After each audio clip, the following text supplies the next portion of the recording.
جی بسم اللہ الرحمن الرحیم۔ السلام علیکم، میرا نام محمد حسن الیاس ہے، میں ایک طالب علم ہوں مذہبی علوم کا۔ آج میں یہ چاہتا ہوں کہ میں ایک تجربہ کروں اور اس تجربے سے آپ لوگوں کو جو سننے والے ہیں ان کو بھی اس سے گزاروں، بالخصوص وہ لوگ جو کسی خاص مذہبی رجحان، کسی خاص اسکول آف تھاٹ یا فکر سے انسیت، وابستگی اور ایک لگاؤ محسوس کرتے ہیں اور اس کے ہمدرد کی صورت میں فیس بک پر کمنٹس بھی کرتے ہیں، چیزیں بھی لکھتے ہیں اور یہ سمجھتے ہیں کہ وہی فکر ہے جس کو سوسائٹی میں رائج ہونا چاہیے ہے، گویا ان کا ایک خاص فکری پس منظر یا رجحان ہوتا ہے۔ ان میں دو طرح کے لوگ ہوتے ہیں، بعض لوگ جو ہیں وہ اس فیلڈ کو اپنی فیلڈ بنا لیتے ہیں، یعنی مذہبی علوم کے طلبہ ہوتے ہیں، اور بعض لوگ ایسے ہوتے ہیں جو ان کے حامی ہمدرد ہوتے ہیں، گویا وہ ان کی ایک فین فالوئنگ ہوتی ہے جو اپنی مرضی یا اپنی پسند کی چیزیں یا وہ چیزیں جن سے ان کی بات کی تائید ہو رہی ہے اس کو پروموٹ کرتی ہے سوسائٹی میں۔ تو یہ جو آج کی ایکسرسائز ہے، ہم اس میں بنیادی طور پر ایک بات جانیں گے اور وہ یہ ہے کہ آپ کو کسی بھی کرٹیسزم، کسی بھی تنقید کا مطالعہ کیسے کرنا چاہیے۔ دیکھیں، یہ جو بات میں کر رہا ہوں اس کا پس منظر یا اس کی جو وجہ ہے وہ ایک بہت جرنل ہے۔ وجہ یہ ہے کہ جس وقت ہم کسی خاص فریم آف مائنڈ میں ہوتے ہیں یا کسی خاص نقطہ نظر کو ٹھیک سمجھ رہے ہوتے ہیں تو ہمارے اندر یہ کیفیت پیدا ہو جاتی ہے کہ ہم پر جب کوئی کرٹیسزم ہو، ہم پر جب کوئی تنقید ہو یا ہم سے مختلف، ہماری فکر سے مختلف کوئی بات سامنے آئے تو ہم بالعموم اس کو ایک رد عمل کی کیفیت میں دیکھتے ہیں، پہلی بات۔ دوسری بات یہ کہ ہم یہ سمجھتے ہیں کہ جو سامنے والا آدمی ہے اس نے تو ایک طے کر رکھا ہے، وہ ظاہری بات ہے ہماری مخالفت ہی کرتا ہے تو اس معاملے میں بھی ہماری مخالفت ہی کر رہا ہوگا۔ تیسری بات یہ ہے کہ ہم جو اس کے سنجیدہ دلائل ہوتے ہیں، علمی عقلی دلائل ہوتے ہیں، اس کو بھی رویے کی بحث میں ڈال دیتے ہیں۔ ہم سمجھتے ہیں کہ دیکھو یہ تو عام طور پہ غلط باتیں کرتا ہے تو اس کی یہ بات بھی غلط ہی ہوگی۔ تو آج میں کیس اسٹڈی کے طور پر ایک ناقد جو ہیں، یعنی میں جس فکر سے ہم آہنگی محسوس کرتا ہوں اور وہ غامدی صاحب کی افکار ہیں، اور ایک ایسا نہیں ہے کہ ہم کوئی اس کے مقلد ہیں، اس کو ایک پڑاؤ کے طور پہ لیتے ہیں۔ اس وقت ہمیں لگتا ہے کہ حقیقت کے وہ قریب ہے، کل اگر اس سے کوئی بہتر بات آئے گی تو اس کو قبول کریں گے آگے بڑھ کے۔ تو میں اس کے پس منظر میں کھڑا ہوا ہوں اور مجھے لگتا ہے کہ ان کی بہت ساری باتیں جو ہیں وہ درست ہیں اور اسی کی ہم ترویج کرتے ہیں۔ تو میں یہ چاہتا ہوں کہ وہ لوگ جو غامدی صاحب کے ہمدرد ہیں، ان کی بات سنتے ہیں، ان کے طلبہ ہیں اور ان کی بات میں وزن محسوس کرتے ہیں، وہ اگر غامدی صاحب کی کسی فکری تنقید کو پڑھنا چاہتے ہیں تو وہ کیسے اس کو پڑھیں۔ تو یہ ایک مثال کے طور پر ایک کیس اسٹڈی ہے جس میں آپ کو یہ بتاؤں گا کہ کیا چیزیں ہیں جو حائل ہوتی ہیں کسی بھی کرٹیسزم کو پڑھنے میں، اور کیسے ہمیں اپنے اندر یہ بہتری لانی چاہیے کہ ہم ہر ایک کی بات کو سنیں کھلے دل و دماغ کے ساتھ اور جائزہ لیں اپنے قائم شدہ تصورات کا۔ تو یہ دیکھیں میرے سامنے ایک پوسٹ ہے، یہ ایک ناقد کی لکھی ہوئی پوسٹ ہے۔ ناقد میں اس لیے کہتا ہوں کہ بالعموم جب آپ یہ دیکھتے ہیں کہ کوئی بھی صاحب علم آپ کی فکر پر مسلسل یا متواتر یا پے در پہ تنقید کر رہا ہو تو آپ کے ذہن میں خانہ بن جاتا ہے، اس خانے میں آپ پھر اس آدمی کو پلیس کر دیتے ہیں اور آپ یہ سمجھتے ہیں کہ اب اس کی طرف سے جو بھی بات آئے گی وہ تو بیسیکلی تنقید ہی ہوگی۔ یہ پہلا اسٹیپ ہے جس سے ہمیں اوپر اٹھنا چاہیے۔ یعنی ہم جب لوگوں کے بارے میں یہ طے کر لیتے ہیں لیبل لگا کر تو یہی سب سے بڑی غلطی کا آغاز ہوتا ہے۔ اس سے اصل میں ہم ڈسٹنگ کر رہے ہوتے ہیں اپنے آپ کو اور ان کو۔ ہم یہ سمجھ رہے ہوتے ہیں کہ ہم ایک مکتب فکر کے آدمی ہیں، وہ ہمارے مخالفت میں کھڑے ہوئے ہیں۔ یہی رویہ دوسرا بھی اپنا رہا ہوتا ہے، جب دوسرا اپناتا ہے تو ہم اس پر تنقید کرتے ہیں کہ دیکھیں آپ ہمیں جو ہے وہ اس طریقے کا راسخ العقیدہ مسلمان نہیں سمجھتے۔ تو وہ بھی یہی کام کر رہا ہوتا ہے اپنے پرسپیکٹیو اور اپنے پیراڈائم میں کہ وہ بھی آپ کو لیبل کر رہا ہوتا ہے۔ تو جو سب سے پہلا کام ہے وہ یہ ہے کہ لیبلز ہٹائیں لوگوں کے اوپر سے۔ یہ غامدی صاحب کا حامی ہے، یہ مخالف ہے، یہ درمیان میں کھڑا ہے، لیبل ہٹائیں۔ سب لوگ مسلمان ہیں، سب لوگ اگر دین کے اسکالرز ہیں،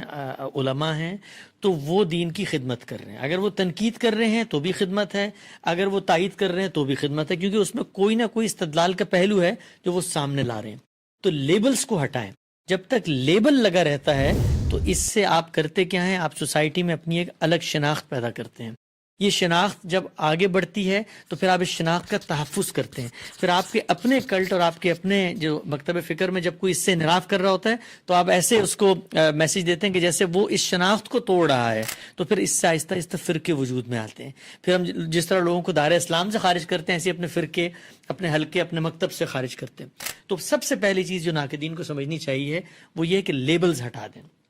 سب لوگوں کو مسلمان سمجھیں، جو دین اسلام کا اعلان اقرار کرتے ہیں، ان کی بات کو سنیں بغیر کسی تعصب کے، بغیر کسی لیبل کے، یہ سوچ کر کہ دین کا ایک اسکالر یا دین کا ایک طالب علم اظہار رائے کر رہا ہے یا خیال دے رہا ہے، وہ بالعموم کیا کرتا ہے یا بالخصوص کیا کرتا ہے، اس وقت جب میں اس کی پوسٹ پڑھ رہا ہوں تو یہ بات میرے ذہن میں نہیں ہونی چاہیے۔ تو یہ پہلی چیز ہے جس کے بارے میں ہمیں بہت خیال کرنا چاہیے۔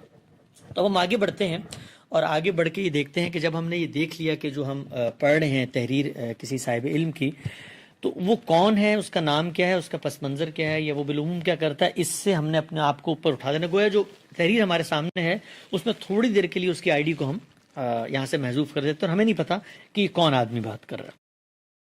دوسری چیز یہ ہے کہ جب آپ کوئی تحریر پڑھتے ہیں تو آپ سب سے پہلے اس کا عنوان دیکھتے ہیں۔ اب یہاں پر آپ دیکھیے یہ عنوان ہے، یہ قرآن کی غلطی نہیں، آپ کے فہم کی غلطی ہے۔ عام طور پر دیکھیں جب کوئی عنوان آدمی قائم کرتا ہے کسی بھی تحریر میں تو اس کا مقصد یہ ہوتا ہے کہ وہ ذرا کیچی ہو، لوگوں کو متوجہ کرے، لوگوں کو یہ بتائے کہ جو میری بات ہے اس میں اہمیت ہے، میں اس پورے پس منظر میں بات کر رہا ہوں۔ تو کبھی بھی عنوان سے تحریر کو جج مت کریں۔ عنوان بسا اوقات پڑھتے ہی آپ کو لگ رہا ہوگا کہ اس میں کوئی بہت ہی مخالفانہ بات زیر بحث ہے یا بہت ہی تائیدی بات زیر بحث ہے۔ لوگ عنوان سے جب تحریر کو جج کرتے ہیں تو اس کا نتیجہ نکلتا ہے کہ وہ کانٹینٹ کے اندر جو ایک فلو ہے، کانٹینٹ کے اندر جو ایک بنت ہے، کانٹینٹ کا جو ایک فریم ورک ہے، اس سے الگ ہو جاتے ہیں اور عنوان کو سامنے رکھ کے اپنی نظر سے چیزوں کو پڑھنا شروع کر دیتے ہیں۔ تو عنوان کو کبھی بھی اہمیت نہ دیں۔ عنوان صرف آپ کو ایک تعارف کراتا ہے متوجہ کرنے کے لیے۔ عنوان کی بنیاد پر کبھی کوئی ہمیں رائے نہیں قائم کرنی چاہیے۔ تو یہ جو آپ کے سامنے جب ایک ناقد کی تحریر آئی کہ یہ قرآن کی غلطی نہیں، آپ کے فہم کی غلطی ہے، تو بس آپ اس سے یہ سمجھیں کہ یہاں پر ایک چیز زیر بحث ہے جس میں کوئی قرآن مجید کی انڈرسٹینڈنگ زیر بحث ہے، اور یہ کہہ ہی رہے ہیں کہ قرآن میں غلطی نہیں ہوتی بلکہ قرآن کو سمجھنے میں غلطی ہوتی ہے۔ تو اس سے ایک جنرک مفہوم ہم اخذ کرتے ہیں۔ آگے پڑھتے ہیں۔ آگے انہوں نے لکھا ہے کہ المورد کے متاثرین کا عام گر صحافیانہ فنکاری ہے، چنانچہ اکثر آپ نے دیکھا ہوگا کہ وہ اصل دلیل پر بات کرنے کے بجائے جذباتی قسم کا عنوان دے کر پروپیگنڈا تکنیک اختیار کرتے ہیں۔ اب یہ جو تحریر شروع ہوئی تو یہ تحریر شروع ہونے کے بعد بالکل واضح ہو گیا کہ یہ تحریر کا جو سٹارٹ ہے وہ پرابلم اسٹیٹمنٹ سے نہیں ہوا، یعنی گویا یہ جس طرح ہم عام طور پہ ایک ایکیڈمک تحریر پڑھتے ہیں، مطلب ہم کوئی تحقیقی مقالہ پڑھتے ہیں یا آرٹیکل پڑھتے ہیں کسی ریسرچ جرنل میں، تو اس میں آغاز اس طرح نہیں ہوتا، یعنی ہمیں سب سے پہلے بتایا جاتا ہے بھئی یہ پرابلم اسٹیٹمنٹ ہے اور اب ہم یہ مسئلہ ہمارے سامنے ہے اس پہ غور کرتے ہیں، لیکن یہاں پر اس سے مختلف کام ہوا ہے۔ یہاں پر المورد ایک ادارہ ہے، اس سے کچھ متاثرین ہیں، ان کی کوئی ایک ایکٹ کے اوپر ایک تبصرہ کیا گیا ہے۔ تو اگر میرا تعلق اب المورد سے ہے مثلاً، تو میں اس کو کیسے پرسیو کروں گا؟ مجھے اس کو پڑھتے ہوئے سمجھنا چاہیے ہے کہ یہاں پر المورد کے متاثرین کی بات ہو رہی ہے جن کو میں نہیں جانتا، یعنی یہ متاثرین کون ہوتے ہیں، کسی بھی فکر سے تاثر لینے والے لوگ بہت سارے ہو سکتے ہیں، ان کا کوئی ایکٹ ادارے کے ساتھ اٹیچ نہیں ہو سکتا،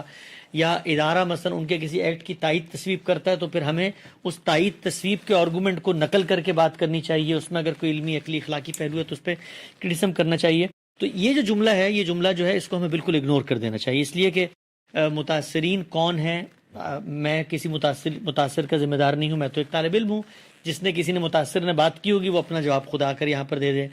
اسی طریقے سے عام گر صحافیانہ فنکاری ہے۔ اب صحافیانہ فنکاری ایک جس کو آپ کہتے ہیں ایٹریبیوٹ بیان کیا جا رہا ہے کسی خاص حلقے کا، وہ لوگ اس کو پسند کرتے ہیں، اگر وہ پسند کرتے ہیں تو وہ خود بیان کریں گے، اگر نہیں پسند کرتے تو مجھے دین کی تعلیم یہ ہے کہ میں کوئی ایسی بات کسی کے بارے میں نہ کروں جو وہ خود پسند نہ کرتا ہو۔ تو یہ جو پہلی لائن ہے اس کو مکمل طور پہ اگنور کر دیں گے، اس پہ ہمیں کسی ری ایکشن دینے کی ضرورت نہیں ہے۔ اگر ہم المورد کے متاثر ہیں یا المورد کی فکر سے ایک اچھی جس کو آپ کہتے ہیں وابستگی رکھتے ہیں، تو اگر ہم صحافیانہ فنکاری نہیں کرتے تو ہمیں اس پہ ریئیکٹ کرنے کی کوئی بات نہیں ہے۔ اور اگر کوئی شخص یہ لکھ رہا ہے تو یہ اس کو سوچنا چاہیے کہ اگر کسی لقب کو کوئی دوسرا پسند نہیں کرتا تو اللہ اور دین کی تعلیم یہی ہے کہ ہم اس کے اوپر بات نہ کریں۔ آگے آپ بڑھیں تو آگے وہ لکھتے ہیں کہ آپ نے اکثر دیکھا ہوگا کہ وہ اصل دلیل پر بات کرنے کے بجائے جذباتی قسم کا عنوان دیتے ہیں۔ اب دیکھیں یہاں پر انہوں نے ایک جو ناقد ہیں انہوں نے ایک بات کی ہے اور اس کے لیے ایک استدلال پیش کیا ہے۔ استدلال انہوں نے پیش کیا ہے کہ جذباتی قسم کا عنوان نہیں دینا چاہیے کسی بھی چیز کے پروپیگنڈے یا کسی بھی چیز کو رد کرنے کے لیے۔ اگر آپ غور سے دیکھیں تو یہ بات اپنی ذات میں کوئی غلط بات نہیں ہے، یہ بات اپنی ذات میں بالکل ٹھیک بات ہے، اس لیے کہ ہمیں کبھی بھی کسی علمی آرگومنٹ کا جواب جذباتیت سے نہیں دینا چاہیے. ہمیں ایموشنلی انٹیلیجنٹ ہونا چاہیے. ہمیں اگر کوئی استدلال سامنے آیا ہے تو ٹھنڈے دل و دماغ سے، جس طرح ہم چاہتے ہیں ہماری بات کا جائزہ لیا جائے، ایسے ہی دوسرے بھی جب کوئی تنقید کرتے ہیں تو ہم بھی اسی طریقے سے بات کریں. تو یہ بات اگرچہ ایک پس منظر میں انہوں نے کہی ہے اور اس کا ایک اطلاق کر کے بتایا کہ فلاں مکتبہ فکر کے متاثرین یہ کام کر رہے ہوتے ہیں، ہمیں ان سے کوئی غرض نہیں ہے، کر رہے ہوتے ہیں تو بالکل غلط کر رہے ہوتے ہیں. لیکن جو آرگومنٹ یا استدلال یہاں پر دیا گیا ہے وہ استدلال اپنی ذات میں بالکل ٹھیک ہے کہ ہمیں جذبات سے کبھی بھی مغلوب ہو کر کسی چیز کا پروپیگنڈا نہیں کرنا چاہیے. تو اگرچہ انہوں نے اس کو کسی اور پر لاگو کیا ہے، لیکن اگر میں ایک کسی فکر کے ہمدرد کی حیثیت سے اس کو پڑھ رہا ہوں تو مجھے اس میں سے ایک پازیٹیو میسج لینا چاہیے کہ یہ بات بالکل ٹھیک ہے ان کی. اگرچہ یہ شاید مجھ پر الزام لگا رہے ہیں یا کسی متاثر پر الزام لگا رہے ہیں، اس سے قطع نظر بات ٹھیک ہے. آگے بڑھتے ہیں. آگے انہوں نے لکھا ہے کہ مثلا گاندھی صاحب کے خانہ ساز قانون وراثت کو قرآن کا قانون اور حضرت عمر رضی اللہ عنہ کے فیصلے کو انسانی مداخلت قرار دینے والے ایک جذباتی شذرہ لکھنے والے ڈاکٹر صاحب نے صافیانہ فنکاری کی روایت برقرار رکھتے ہوئے آج اس پر مزید ردا چڑھا کر ارشاد فرمایا کہ اول کا اصول مانے تو قرآن کے حساب میں غلطی ماننی پڑے گی. وہی تکنیک ہے جو پرویز اسلم جی راجپوری اور دیگر منکرین حدیث نے کئی دہائی قبل اختیار کی تھی. کچھ نہیں تو پرویز کا مضمون یتیم پوتے کی وراثت ہی پڑھ لیں. اب یہاں پر دیکھیں، آپ جب ایک تنقید کو پڑھ رہے ہیں تو اس میں جس طرح میں نے پہلے عرض کیا تھا کہ تنقید کا آغاز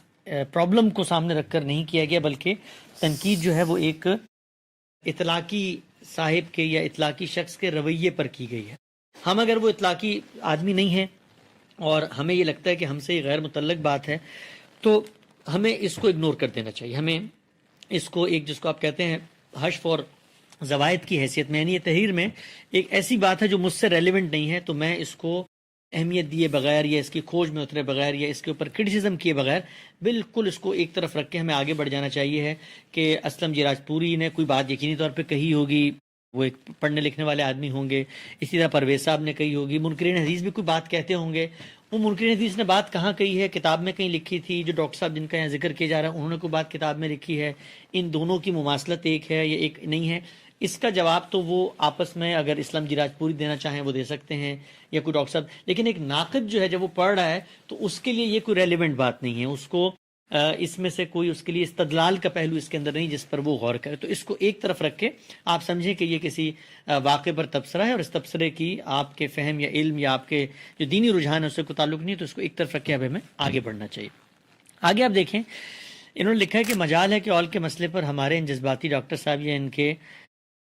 مقتدا کے پاس پرویز کے اس مضمون کے آگے کوئی دلیل ہو. اب یہ جو انہوں نے بات کی ہے یہ اس کا جواب بھی ظاہری بات ہے ڈاکٹر صاحب دے سکتے ہیں اگر انہوں نے یہ بات کی ہے. ہم اگر کبھی کسی کے بارے میں اس طرح کی بات کریں تو ظاہری بات ہے ہمیں دلیل کی بنیاد پہ کرنی چاہیے کہ ہمیں یہ معلوم ہو کہ ان کے پاس اس کے علاوہ کوئی مضمون نہیں تھا، صرف وہ اسی بات کو ریپلیکیٹ کر رہے ہیں، پروپیگنڈا کر رہے ہیں. تو یہ ایک ذمہ داری کی بات ہے. ہم کبھی یہ کام کرنا چاہیں تو اس کے لیے ہمیں 100 دفعہ سوچنا چاہیے، کیونکہ جب آپ کسی دوسرے کے بارے میں کوئی کلیم کر رہے ہوتے ہیں تو گویا آپ کو عند الناس اور عند اللہ دونوں اس خوف کا شکار رہنا چاہیے کہ آپ اگر کسی دوسرے کے حوالے سے کوئی بات کر رہے ہیں تو آپ کو اس کا پورا قطعی علم ہو، ورنہ ہمیں زبان نہیں کھولنی چاہیے.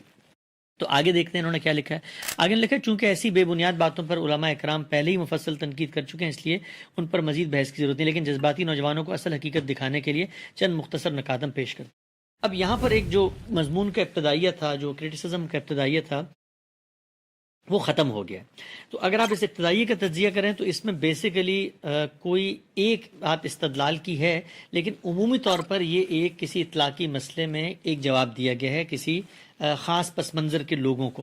تو میرا خیال ہے جو سنجیدہ فکری ناقدین ہیں ان کو یہ جو ابتدائی چیز ہے اس سے صرف نظر کرنا چاہیے اور اصل کانٹینٹ کی طرف آنا چاہیے کہ جو چیز یہاں پر زیر بحث ہے. بالعموم کیا ہوتا ہے کہ لوگ یہ سمجھتے ہیں کہ دیکھیں کسی نے آپ کے اوپر ایک طنز کر دیا، تعریض کر دی، لہٰذا آپ کو اس کا جواب دینا چاہیے. آپ جب جواب دیں گے تو آپ جواب میں لازماً یہی کام کریں گے کہ دوسرے کے اوپر طنز کریں گے یا تعریض کریں گے، یا دوسرے کو آپ یہ بتائیں گے کہ دیکھیں آپ نے جو کام کیا ہے یہ کام ٹھیک نہیں ہے. اب یہ بحث اصل میں ایک رویے کی بحث ہو گئی ہے. وہ جو علم کی تنقید تھی اس پر آپ نے بحث نہیں کی تو ہوگا کیا کہ پھر سامنے والا ناقد یہ کہے گا کہ میں نے تو اس میں اتنے دلائل دیے تھے، تو آپ یہ کہیں گے کہ آپ تو تمیز سے بات نہیں کرتے، آپ نے دلائل دیے، میں آپ کے دلائل نہیں پڑھتا.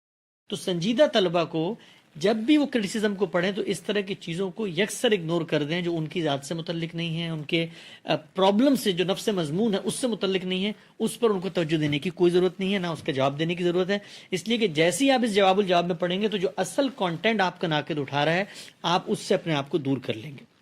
اب آخر میں آپ یہ دیکھیے، انہوں نے کہا کہ میں جذباتی نوجوانوں کو یہ دکھانا چاہتا ہوں، تو اس بات کو بھی آپ اس پر محمول کریں کہ جو لکھنے والا ہے وہ اصل میں اپنے مخاطبین کو ایک خاص فریم میں رکھ کر یہ بات کر رہا ہے، تو اب ہمیں اس کی کسی بات سے رنجیدہ نہیں ہونا چاہیے، اس لیے کہ وہ یہ جانتا ہے، وہ یہ مان چکا ہے کہ جو اس کا مخاطب ہے وہ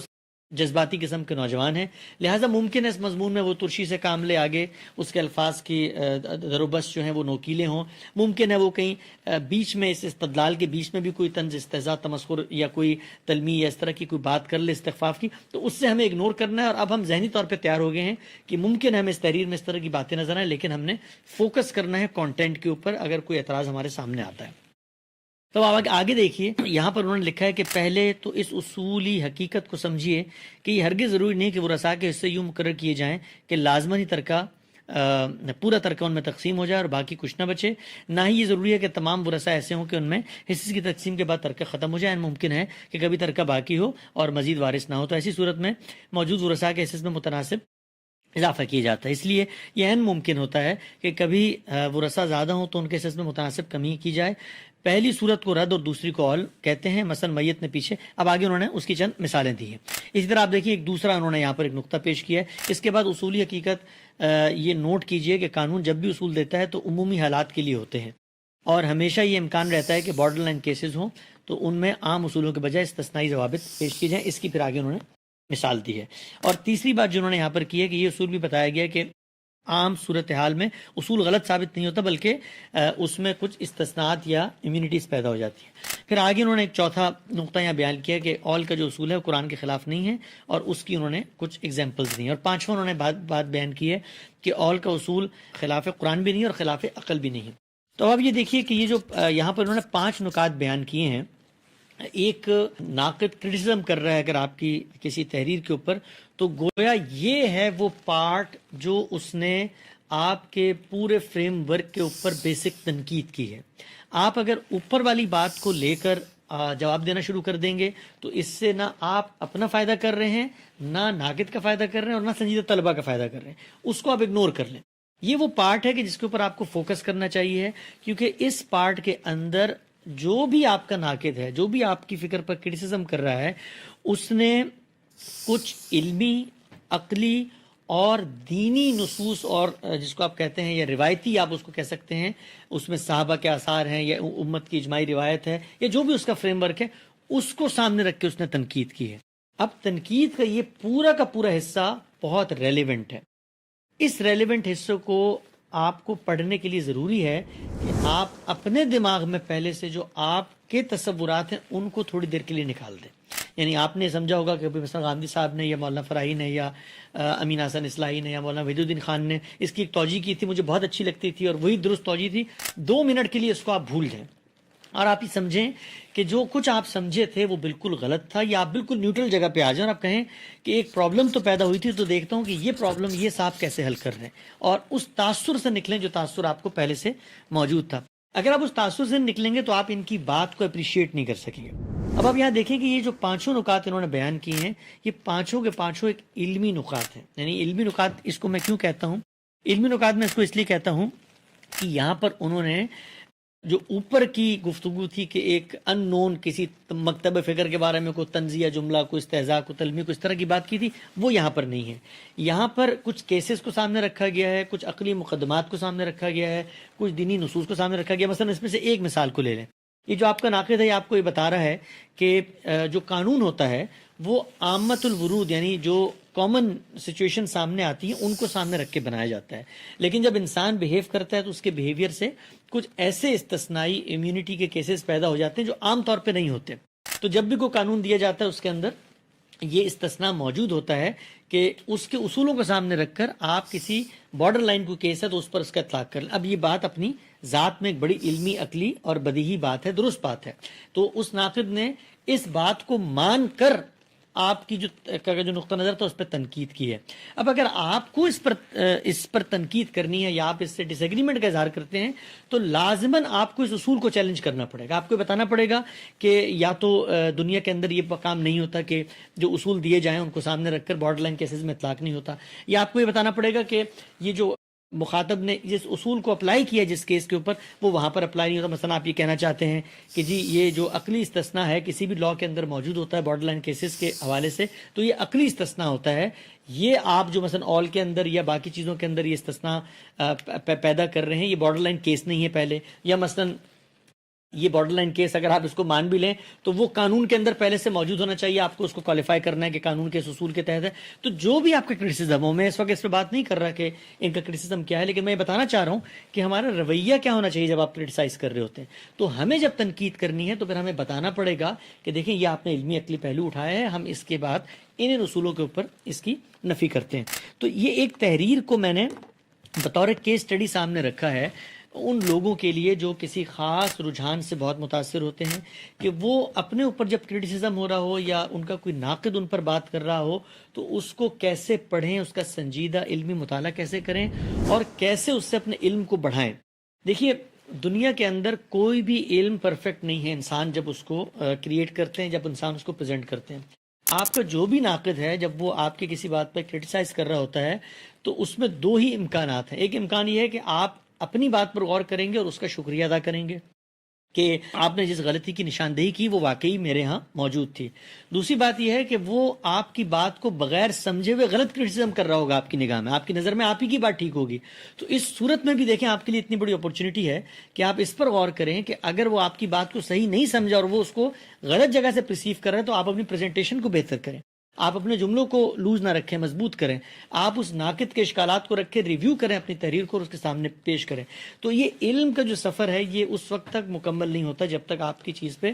کرٹیسزم نہ ہو. اور مذہبی لوگ بالخصوص جو کسی خاص طبقے سے تعلق رکھتے ہیں وہ اس کرٹیسزم کو ہمیشہ نیگیٹیولی پرسیو کرتے ہیں, سمجھتے ہیں کہ اس سے ہماری عصبیت کمزور ہوگی, ہمارے اوپر پرسنلائز بات کی جا رہی ہے. ان کو ہمیشہ یہ چاہیے ہے کہ اس طرح کی جو تحریریں سامنے آتی ہیں یہ سب ہمارے محسن ہیں, سب ہمارے بزرگ ہیں, یہ کنٹریبیوٹ کر رہے ہوتے ہیں نالج آف ورلڈ میں. ہم ان کی بات میں اگر کوئی اس طرح کا پہلو ہے اس کو اگنور کر دیں, نظر انداز کر دیں, اور جو ان کی علمی تنقید ہے اس کو سنجیدگی کے ساتھ کاپی پینسل لے کر لکھیں اور اس کو اپنے علم اور اعتراف کا ذریعہ بنائیں. تو یہ ایک چھوٹی سی کیس اسٹڈی تھی جس کو میں چاہ رہا تھا